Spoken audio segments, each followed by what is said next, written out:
Bienvenue à la mission en ligne. Donc, aujourd'hui, nous avons un invité spécial, c'est Dominique Leroy. Donc, bonjour Dominique. Bonjour, Pasteur Bertoni.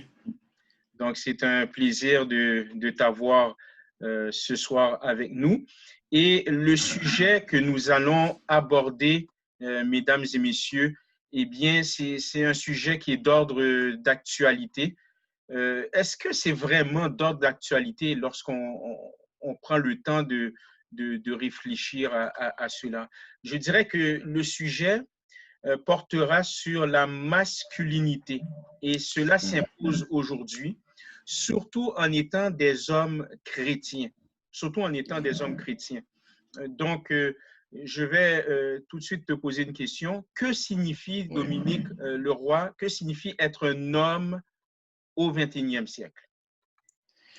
Alors, Pasteur Bertoni, si cette question-là m'aurait été posée, je te dirais, il y a, disons, 6 ans, je t'aurais répondu je t'aurais répondu une réponse comme quoi que l'homme au 21e siècle, c'est l'homme qui est là pour voir, pour sa famille, pour ceux qui sont mariés, qui travaille, que je travaille professionnellement comme conseiller en sécurité financière depuis 5 ans. Je suis marié avec une belle femme et ensemble, on est en train de bâtir notre foyer. Alors, je suis là pour pouvoir donner direction au foyer et ensemble, on est là pour pouvoir avancer, étant des enfants de Dieu, ayant les mêmes valeurs ensemble. Alors, notre foyer est fondé sur les principes bibliques, enfant de l'Église de la parole qui libère. Mon père spirituel, c'est l'apôtre Patrick Isaac et ma mère spirituelle, c'est Eliane Isaac, pour lequel on est les enfants justement de la famille PQL. Alors, je te dirais que voilà, au 21e siècle, l'homme, voilà ce qu'est la définition d'un homme en 21e siècle.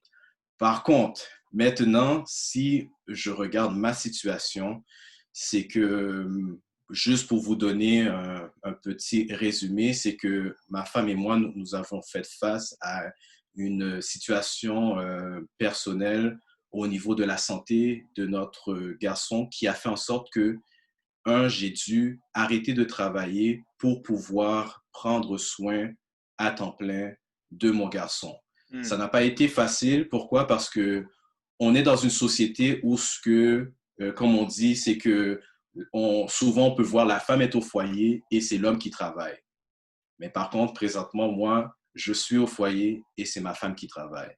Et ça a été une dure décision pour nous de prendre cela, mais la charge était tellement lourde que je m'étais dit, j'ai évalué que si c'était ma femme qui serait restée au foyer, elle n'aurait pas pu peut-être même faire face à cette situation, car la charge était non seulement psychologique, mais aussi physique. Alors, étant l'homme du foyer, j'ai cru bon de pouvoir prendre la décision de rester à la maison et de pouvoir m'occuper à temps plein de mon garçon. Alors aujourd'hui, si quelqu'un me demande, Dominique, qu'est-ce que tu fais dans la vie? Je dis que je suis papa au foyer à temps plein. Et c'est sûr que au travers de cela, j'ai pu développer d'autres occupations de ma passion de DJ que j'ai pu même explorer par la suite au travers même de cette épreuve, parce que c'est une épreuve que nous vivons, mais que nous avons vécu. Je ne dis pas seulement que nous avons vécu, mais que nous continuons à vivre, mais qu'aujourd'hui, je peux en parler parce que, Pasteur Bertoni, on ne se le cachera pas, la société nous met tellement une image forte qu'au travers de cette expérience, ça m'a Hmm. même affecté, qui fait que j'ai même été dans l'isolement. Pourquoi? Parce que maintenant, sans même m'en rendre compte, mais je voyais que la perspective des gens était quand même importante à mes yeux. Qu'est-ce que je dis Ah par là? ouais. C'est que Hmm. on s'entend que quand on est dans la vie de tous les jours, on peut même le dire et puis, oh non, c'est pas important qu'est-ce que les autres pensent. Mais lorsqu'on fait face à une situation et puis qu'on est face au miroir de cette situation-là, on se dit, waouh, Et au travers de cela, j'ai même eu à passer au travers d'une dépression qui a fait que j'ai su ce que c'est qu'être dépressif. Mais gloire soit rendue à Dieu, j'ai pu passer au travers qui fait qu'aujourd'hui, je vois la vie de manière différente et je peux même dire de la manière que Dieu a voulu que je le vois parce que je vois certaines choses que j'accomplis présentement que n'eût été de cette situation-là, est-ce que je l'aurais fait de cette façon? C'est incroyable que t'ouvres de cette manière parce que c'est ça, être un homme, en fin de compte, c'est de s'ouvrir et de ne pas avoir peur de dire certaines choses aussi. Et également, j'aime bien aussi ta perspective au sujet de faire le choix de rester au foyer, mais c'est de prendre ses responsabilités. En d'autres termes, Voilà. tu as pris cette responsabilité, sachant, n'est-ce pas, que tu es le chef de famille. Et c'est très bien. Et ce que j'aime aussi dans ton propos, tu as fait mention aussi d'une sorte de pression sociétale. Oui, oui. Et ça m'amène à cette question-là, justement. Penses-tu que la société exerce une pression sur les hommes d'une manière qui est malsaine, d'une manière qui est Hmm. mauvaise pour eux? Hmm.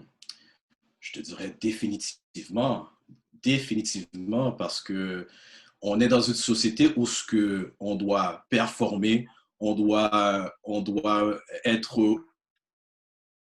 au plus au top de sa performance ou bien même de son image.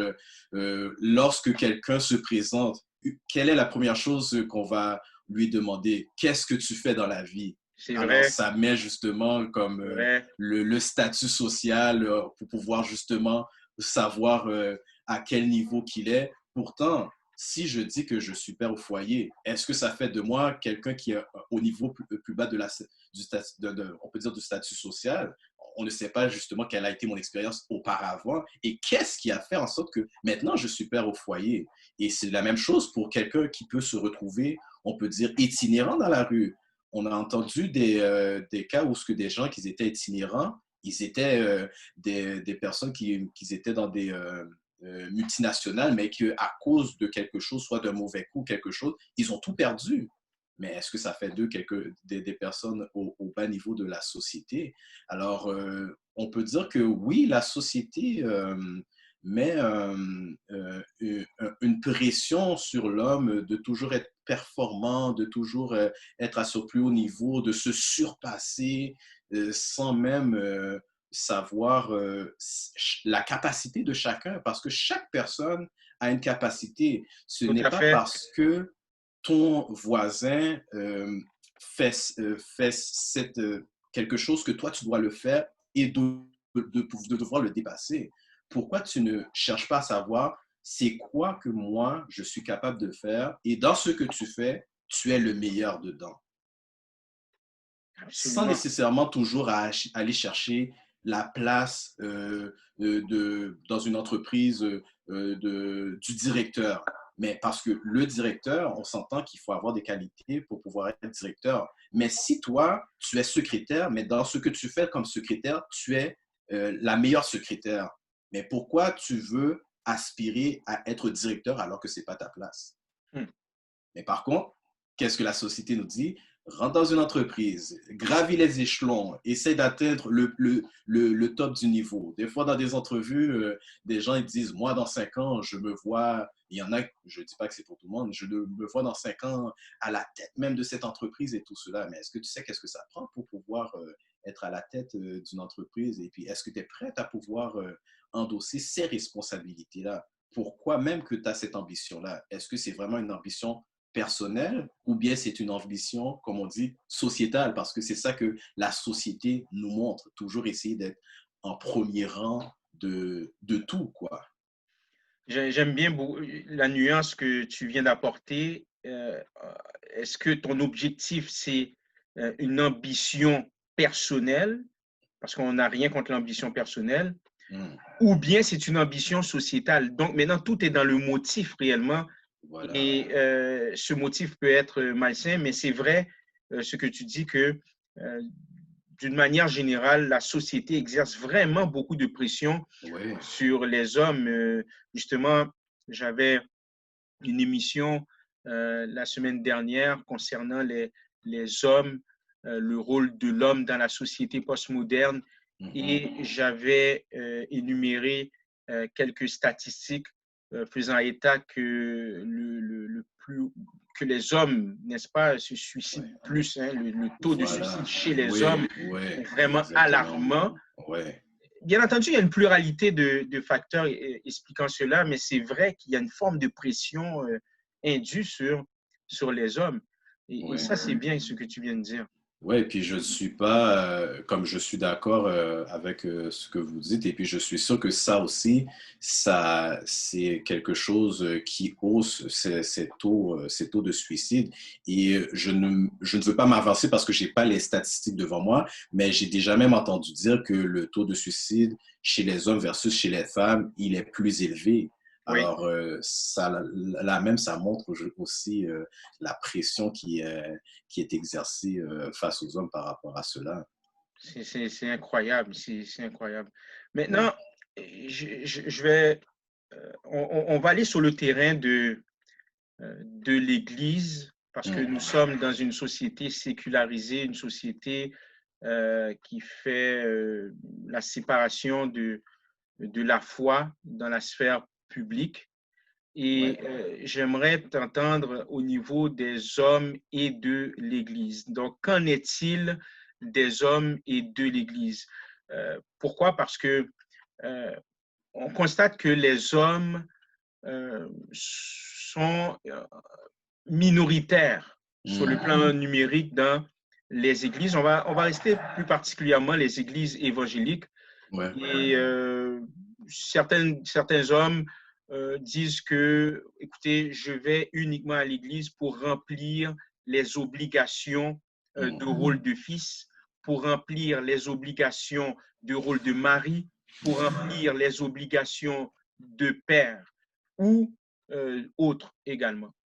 Et d'autres personnes aussi vont proposer une explication plutôt politique, plutôt historique, à savoir que il y a plusieurs siècles, eh bien, l'Église était sous le contrôle masculin, mais maintenant a laissé ce contrôle-là aux femmes, en quelque sorte. Et il y a eu une féminisation, ça c'est quelques chercheurs qui le disent, au niveau de l'Église. Par ailleurs, au niveau de l'image passive, sentimentale de la vie chrétienne,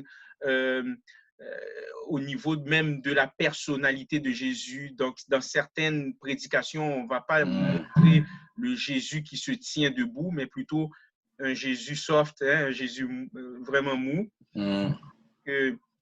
Face à tout cela, c'est sûr qu'il y a une pluralité de facteurs expliquant que les hommes ne vont plus, ou du moins fréquentent moins les églises, mais c'est quelques éléments que je brosse devant toi. Donc, j'aimerais t'entendre là-dessus, Dominique.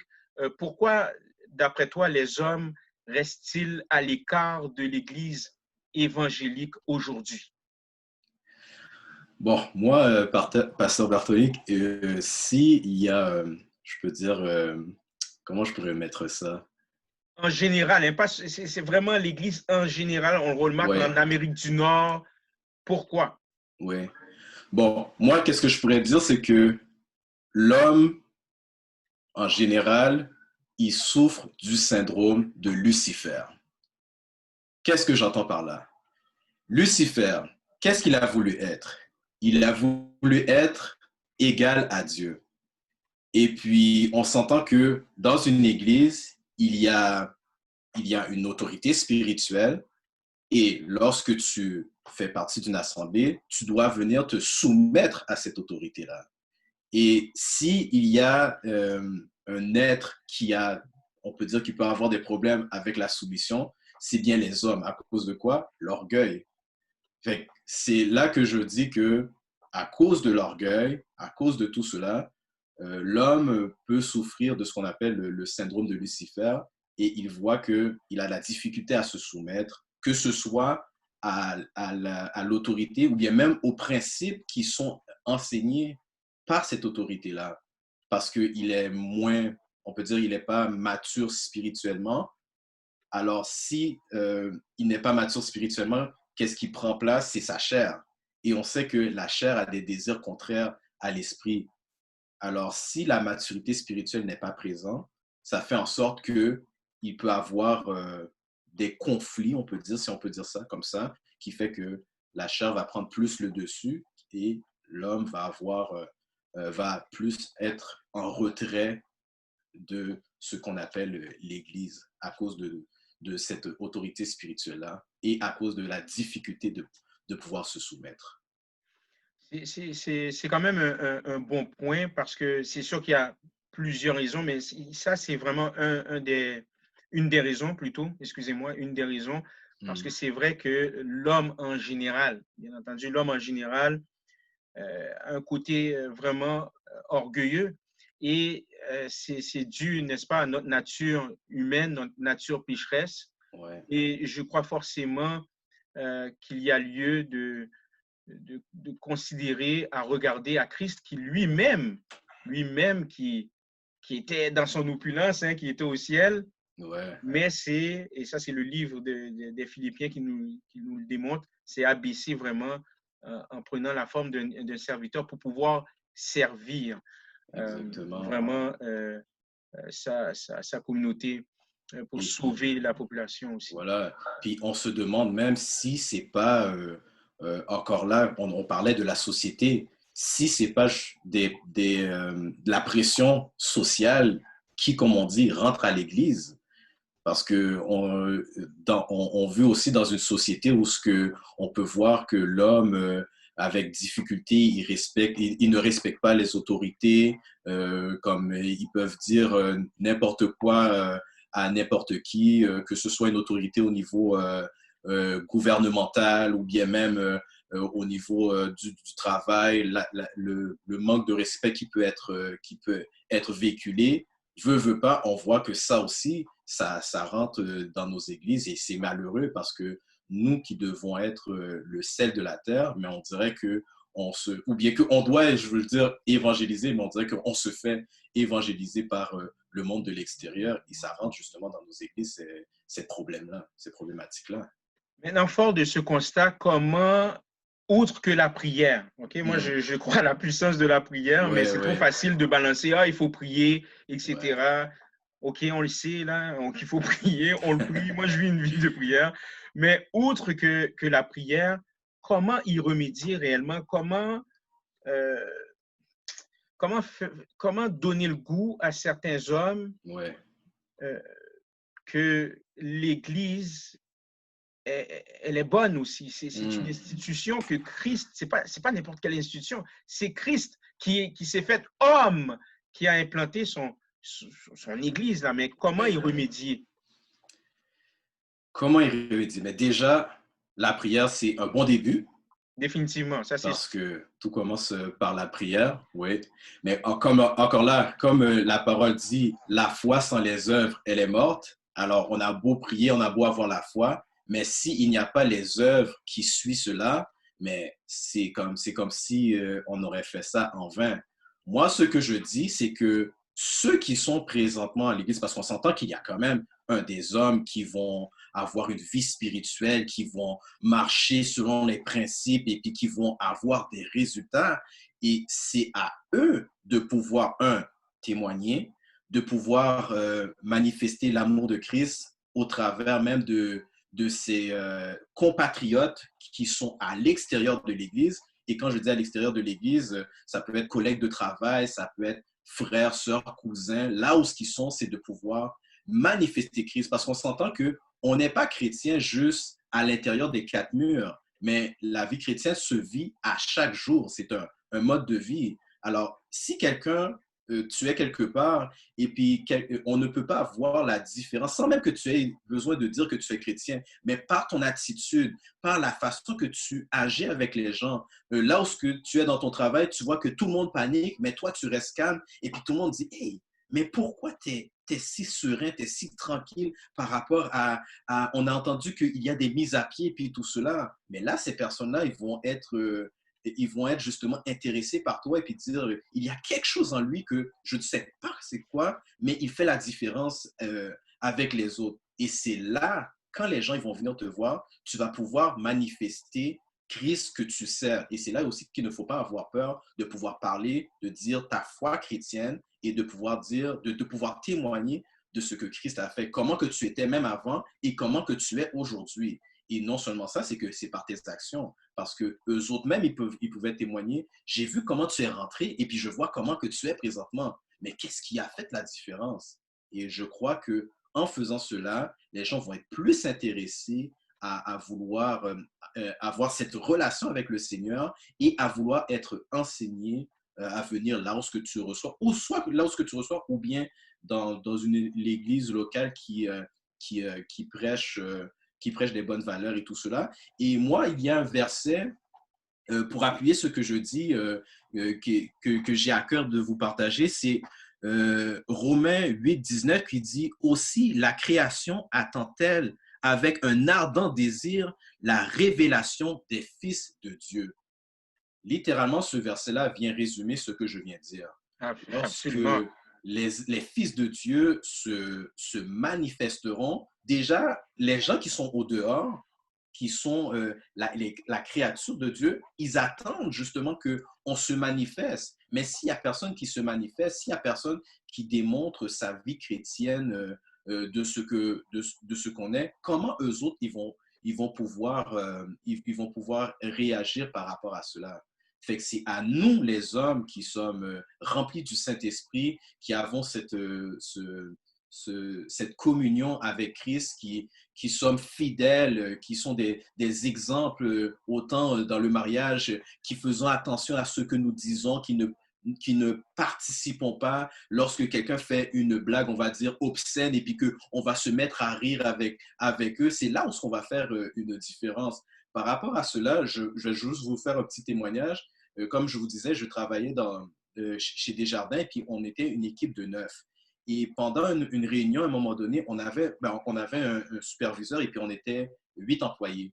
Et puis pendant une réunion, à un moment donné, je crois que il y avait quelqu'un qui avait fait une blague sexiste ou bien obscène. Les 7 riaient, moi je ne riais pas. Hmm. Et mon superviseur a vu cela et puis elle a dit, oh, on dirait que Dominique l'a pas trouvé drôle, c'est là. J'ai tout simplement dit, ben, c'est juste que je ne partage pas ce qu'il a dit, puis moi, ça ne me fait pas rire. Et imaginez-vous, j'ai juste dit cela, mais juste le fait que j'ai manifesté cela, quelques temps après, lors de ma rencontre avec mon superviseur, elle a commencé même à sentir qu'il y avait quelque chose en moi qui fait qu'elle a commencé même à s'ouvrir à moi. Et puis à un moment donné, c'était une Québécoise, à un moment donné, elle a échappé un mot, un juron, elle s'est même excusée. Je Hmm. n'ai jamais dit que j'étais chrétien, je n'ai jamais dit que, juste à cause de mon intervention lors de cette réunion-là, elle a vu quelque chose en moi qui fait que, oh, il faut que je fasse attention à la façon que je parle avec Dominique. Un superviseur que je vous dis, c'est pas un collègue de travail, c'était ma superviseure et je voyais le respect qu'elle avait envers moi. Fait que voyez-vous, c'est juste un témoignage que je vous montre que il est temps que nous, en tant qu'hommes chrétiens, nés de nouveau, on se manifeste. Et lorsque je dis se manifeste, ce n'est pas juste de se dire je suis chrétien, mais c'est de pouvoir démontrer Christ au travers de nos actions, au travers de nos paroles, au travers même de notre silence. Parce que des fois, ça peut juste être un silence qui fait que ça fait toute la différence. Fait que je sais que j'ai pas mal. Et c'est excellent. Et puis, je dirais même aux internautes, aux téléspectateurs aussi, parce que ça se peut que vous branchez aussi votre ordinateur à votre téléviseur. Mais écoutez, je me souviens, je faisais partie de ces hommes-là qui n'étaient pas intéressés à la sphère de l'Église. Ça me disait absolument rien, rien, rien. Mais comme Dominique l'a si bien dit, j'ai un ami qui était très proche de moi, qui m'a parlé, qui m'a témoigné qu'est-ce que Christ a fait pour lui dans sa vie, et Ouais. c'était manifeste. Je vous le dis, c'était manifeste. Et dès lors, j'ai voulu connaître davantage qu'est-ce qu'il avait. Et le Seigneur a placé aussi d'autres jeunes, parce que j'étais dans la début vingtaine, d'autres jeunes également, jeunes hommes, à me parler de Christ, et plus tard quelques jeunes femmes aussi. On était un groupe de jeunes et me parlaient de Christ. Mais encore faut-il, comme Dominique l'a si bien dit, encore faut-il que les hommes se lèvent aussi et témoignent, ne gardent pas l'évangile pour eux-mêmes, mais témoigner de ce que Christ fait. Et on le constate par ailleurs, dernièrement, il commence à avoir quelques hommes. Moi, dans mon église, il commence à avoir beaucoup d'hommes et ce sont des hommes qui ont amené d'autres hommes aussi. Donc, que l'intervenant vient de dire. Donc, c'est très bon, c'est très bon. Donc, écoute, hey, ça passe tellement vite là. On est déjà rendu à la fin. Oui, wow. Déjà rendu à la fin, c'est incroyable. Donc, écoute, c'est un sujet qui est vaste. Oui, effectivement. En l'espace de 25-30 minutes, on ne peut pas tout couvrir. Ouais, mais on aurait pu continuer encore pendant une bonne heure par rapport à cela. Ouais. Ben oui, en tout cas, merci infiniment. Merci infiniment, Dominique Leroy. Ça fait un grand plaisir. Donc, s'il vous plaît, partagez cette émission, cette vidéo. Et il y aura encore d'autres émissions. La mission en ligne, une émission éducative, une émission christocentrique. Donc, à la prochaine. Merci. Que Dieu vous bénisse. Au revoir. Au revoir.